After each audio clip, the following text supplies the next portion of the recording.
नमस्कार, सीमा कौशिक की कक्षा में आपका स्वागत है। आज की हिंदी कक्षा में हम पढ़ेंगे कक्षा 12वीं की आरोह की पाठ्य पुस्तक के काव्य खंड से कविता उषा, जिसके कवि है शमशेर बहादुर सिंह जी। आज के इस वीडियो में हम कविता की व्याख्या, भावार्थ और शिल्प सौंदर्य करेंगे। तो उससे पहले हम कवि के बारे में जान लेते हैं, उनके जीवन परिचय के बारे में, उनकी रचनाओं के बारे में।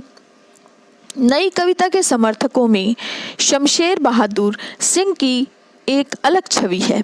इनका जन्म 13 जनवरी सन 1911 को देहरादून में हुआ था। इनकी आरंभिक शिक्षा देहरादून में ही हुई। इन्होंने उच्च शिक्षा इलाहाबाद विश्वविद्यालय से प्राप्त की। चित्रकला में इनकी रुचि प्रारंभ से ही थी। इन्होंने प्रसिद्ध चित्रकार उकील बंधुओं से चित्रकारी में प्रशिक्षण लिया। इन्होंने सुमित्रानंद पंत के पत्र रूपाब में भी कार्य किया। 1977 ईस्वी में चुका भी हूँ मैं नहीं मैं काव्य संग्रह पर इन्हें साहित्य अकादमी पुरस्कार से नवाजा गया। इन्हें कबीर सम्मान सहित अनेक पुरस्कार मिले। सन 1993 में अहमदाबाद में इनका देहांत हो गया। इनकी प्रमुख रचनाएं शमशेर बहादुर सिंह जी ने अनेक विधाओं में रचना की है और इनकी प्रमुख रचनाएं इस प्रकार से हैं। काव्य संग्रह में कुछ कविताएं हैं और इन्होंने कुछ संपादन भी किए हैं, जिसमें है उर्दू हिंदी कोश, निबंध संग्रह है, दुआब, कहानी संग्रह, प्लाट का मोर्चा। इसके अलावा भी इन्होंने बहुत सी रचनाएं की है। अगर काव्यगत विशेषताओं की हम बात करें तो ये प्रगतिशील, वैचारिक रूप से प्रगतिशील और शिल्पगत रूप से प्रयोगधर्मी कवि शमशेर बहादुर को एक बिंब धर्मी कवि के रूप में जाना जाता है। और इसके अलावा जो बिंब धर्मिता शब्दों के माध्यम से रंग, रेखा एवं सूची की अद्भुत कशीदाकारी का मादा रखती है। इन्होंने अपनी कविताओं में समाज की यथार्थ स्थिति का भी चित्रण किया है और इन्होंने प्रकृति के नज़दीक रहने के कारण इनके जो प्राकृतिक चित्र है अत्यंत जीवंत लगते हैं। जो उषा कविता है उसमें प्रातःकालीन वातावरण का इन्होंने बहुत ही सजीव चित्रण किया है। शमशेर की कविता एक संधि स्थल पर खड़ी है और यह संधि एक ओर साहित्य, चित्रकला और संगीत की है तो दूसरी ओर मूर्तता और अमूर्तता की तथा इंद्रिय और इंद्रियतर की है। इनकी प्रमुख रचनाओं में काव्य संग्रह भी है। कुछ और कविताएं, इतने पास अपने बात बोलेगी, काल तुमसे होड़ है मेरी, चुका भी हूँ नहीं मैं। इसके अलावा संपादन, निबंध संग्रह और कहानी संग्रह में आपको बता चुकी हूँ। अगर इनकी भाषा शैली की बात करते हैं तो इनकी जो भाषा है साहित्यिक खड़ी बोली है। कथा और शिल्प दोनों ही स्तरों पर इनकी कविता का मिजाज अलग है।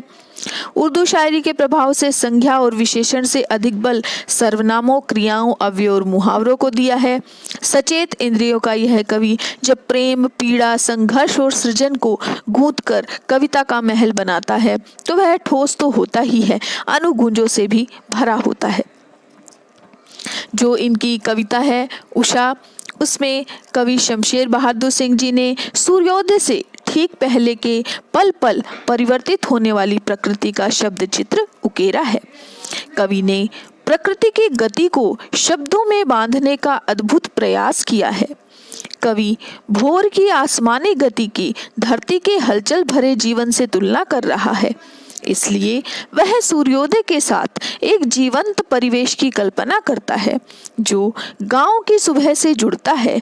वहाँ सिल है, राख से लिपा हुआ चौका है। सिल आप समझते हैं, जो सिलबट्टा होता है उस पर घिसा जाता है, कोई चीज़ बनाई जाती है। और स्लेट की कालिमा पर चाक से रंग मलते अदृश्य बच्चों के नन्हे हाथ हैं। कवि ने नए बिंब, नए उपमान और नए प्रतीकों का प्रयोग इस कविता में किया है।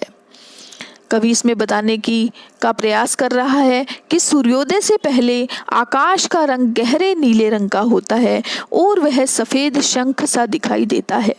आकाश का रंग ऐसा लगता है मानो किसी गृहिणी ने राख से चौका लीप दिया हो। सूर्य के ऊपर उठने पर लाली फैलती है तो ऐसा लगता है जैसे काली सिल को किसी ने धो दिया हो या उस पर लाल खड़िया मिट्टी मल दिया हो। नीले आकाश में सूर्य ऐसा लगता है मानो नीले जल में गोरी युवती का शरीर झिलमिला रहा है। सूर्योदय होते ही उषा का यह जादुई प्रभाव समाप्त हो जाता है। तो कविता शुरू करते हैं हम। उषा, प्रातः नभ था बहुत नीला शंख जैसे, भोर का नभ राख से लिपा हुआ चौका अभी गीला पड़ा है। बहुत काली सिल जरा से लाल केसर से कि जैसे धुल गई हो, स्लेट पर या लाल खड़िया चाक मल दी हो किसी ने। तो इसमें शब्दार्थ देखिए। चौका, चौका होता है जो जमीन पर बैठकर जो खाना बनाने का स्थान होता है। सिल एक इस तरह का पत्थर होता है जिस पर मसाला वगैरह पीसने के जो काम आता है। भोर का अर्थ होता है प्रभात या सुबह। तो इसमें आप प्रसंग संदर्भ में लिख सकते हैं कि कविता में का नाम, कवि का नाम आप लिख सकते हैं। और कविता में कवि ने सूर्योदय से पहले के वातावरण का बहुत ही सुंदर चित्र उकेरा है और इस अंश में सूर्योदय का मनोहारी वर्णन किया गया है। तो इसमें कवि बताते हैं, प्रात नभ था बहुत नीला शंख जैसे भोर का नभ। कवि बताते हैं कि जो सुबह का आकाश होता है वो ऐसा लगता है मानो नीला शंख हो। दूसरे शब्दों में हम कह सकते हैं कि इस समय आसमान शंख के समान गहरा नीला दिखाई देता है और थोड़ी सी वातावरण में नमी होती है, इसलिए भोर का नभ लाख से लिपा हुआ चौका अभी गीला पड़ा है। कि वातावरण में नमी होती है तो सुबह सुबह का आकाश ऐसा लग रहा है मानो किसी गृहिणी ने राख से चौके को लीप दिया है और वो चौका थोड़ा गीला होने के कारण उसमें नमी है, इसलिए वो चौका थोड़ा गीला लगता है। क्योंकि सुबह सुबह का जो आकाश होता है उसमें नमी होती है। तो इस प्रकार लग रहा है नीले आकाश में जो सफ़ेद रंग की हल्की चमक है उसको देखकर कवि को ऐसा लगता है कि जैसे किसी गृहिणी ने सुबह होते ही राख से चौका लीप रखा है जो अभी गीला पड़ा हुआ है। यानी कि वो जब सुबह सुबह का आकाश होता है तब उसमें थोड़ी नमी होती है सुबह के आकाश में, तो इसलिए कवि ये कह रहा है। आगे कवि क्या कहता है, बहुत काली सिल जरा से लाल केसर से कि जैसे धुल गई हो, स्लेट पर या लाल खड़िया चाक मल दी हो किसी ने। तो यहाँ पर देखिए जो सिल होती है वो मसाला पीसने के लिए जो मैंने आपको बताया था पत्थर होता है। केसर का जो फूल होता है, केसर हम खाना बनाने में भी प्रयोग करते हैं, जो केसर रंग पीला रंग देता है। केसर के धागे होते हैं, उसे डालने से उसकी खुशबू भी बहुत अच्छी होती है। मल देना यानी कि लगा देना। तो इसमें कवि कहते हैं कि प्रातःकालीन जो आकाश है उसका वर्णन करते हुए कहते हैं कि जब सूरज होता है वो क्षितिज के ऊपर आ जाता है, क्षितिज से ऊपर आ जाता है। क्षितिज क्या होता है, जहाँ पर धरती और आकाश मिलते हुए दिखाई देते हैं। तो वहाँ से जब ऊपर आ जाता है यानी कि जब सुबह का वातावरण, जब जो नमी है वो धीरे धीरे खत्म होती है और जो सूरज ऊपर चढ़ कर आता है, तो उस समय का वर्णन कर रहा है इन पंक्तियों में कवि। क्योंकि जो थोड़ी बहुत कालिमा है वो धीरे धीरे अंधेरा समाप्त होता जाता है और सूरज की रोशनी धीरे धीरे फैलनी शुरू हो जाती है, तो उसी समय का वर्णन कर रहा है कवि। तो हल्की लालिमा दिखाई देती है और थोड़ा थोड़ा अंधेरा होता है, वो जाता हुआ दिखाई देता है। तो वो कहते हैं, बहुत काली सिल जरा से लाल केसर से कि जैसे धुल गई हो। ऐसा लगता है कि जो काले रंग की सिल है उसको लाल केसर से धो दिया गया हो। काले रंग की सिल यानी कि अंधेरा काली सिल है और सूरज की जो लाली है वो केसर के समान लगती है। इसलिए कवि कह रहा है कि काली रंग की सिल को लाल केसर से धो दिया गया हो। और क्या कहते हैं कवि, स्लेट पर या लाल खड़िया चाक मल दी हो किसी ने। और आकाश ऐसा लगता है मानो काली स्लेट पर किसी ने लाल खड़िया मिट्टी मल दी हो। यानी कि अंधेरा काली स्लेट के समान है और सुबह की लालिमा लाल खड़िया चौक के समान है। तो आपको ये समझ आ गया होगा। इसमें शिल्प सौंदर्य देखिए, कवि ने प्रकृति का बहुत ही मनोहारी चित्रण किया है। शंख जैसे में उपमा अलंकार है और या कल्पना कर रहा है, तो कवि इसमें उत्प्रेक्षा अलंकार कह सकते हैं हम। तो सहज और सरल शब्दों का प्रयोग है, ग्रामीण परिवेश सजीव हो उठा है, नए उपमानों का प्रयोग किया है कवि ने।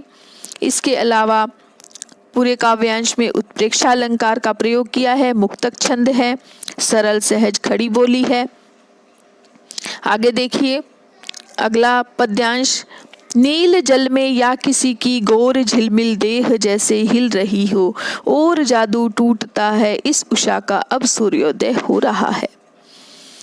गौर यानी कि गोरी, झिलमिल मचलती हुई, हिलती हुई जो होती है, देह शरीर जदू आकर्षण या सौंदर्य, उषा प्रातःकाल, सूर्योदय सूर्य का उदय होना।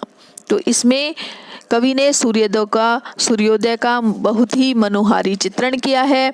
कवि बता रहा है इसमें कि जो सुबह के पल पल बदलते दृश्य का सुंदर वर्णन करते हुए वो कहता है कि नील जल में या किसी की गोर झिलमिल देह जैसे हिल रही हो।